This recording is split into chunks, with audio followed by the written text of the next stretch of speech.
रूस के राष्ट्रपति व्लादिमीर पुतिन का भारत की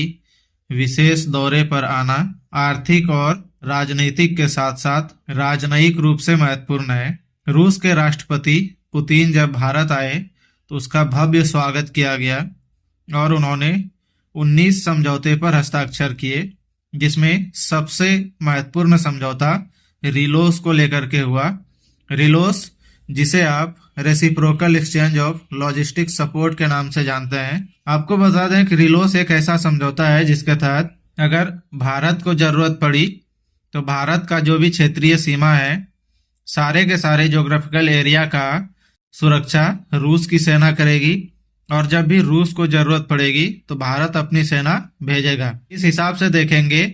तो इस तरह से दोनों एक दूसरे कंट्री को साझेदार कर रहा है अपनी देश की सीमा के सुरक्षा के लिए। इससे न सिर्फ भारत और रूस की अपनी सीमा सुरक्षा मजबूत होगी, साथ ही भारत और रूस के जो भी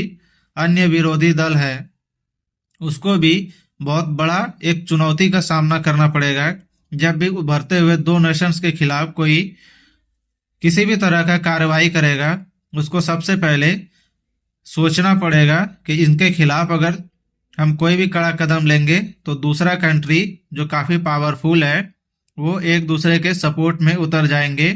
और फिर सामने वाले को हमला करने पर पछताना पड़ेगा। भारत के लिए सबसे बड़ी बात यह है, हमेशा चीन एक बहुत बड़ा खतरा रहा है और अभी हाल फिलहाल में गलवान वैली से लेकर के जितने भी बड़े चीन के सटे हुए इलाके हैं वहाँ पे चीनी खतरे या चीनी आक्रमण का सामना देखने को मिलता है। और इस समझौते के तहत सबसे बड़ा दबाव चीन के ऊपर पे होगा, जिससे वो क्या करेंगे कि अपने जो चीनी गतिविधि है उसको कंट्रोल करेंगे और वो हमेशा भारत को सिर्फ भारत के नज़र से नहीं, अब उनके साथ एक बड़ा ही विश्व का मजबूत देश रूस के खड़ा होते हुए देखेगा। इस तरह से भारत और रूस के रिलोस समझौते से दोनों देशों की सीमाओं के साथ साथ अंतर्राष्ट्रीय स्तर पर दोनों देशों की छवि में भी सुधार आएगा।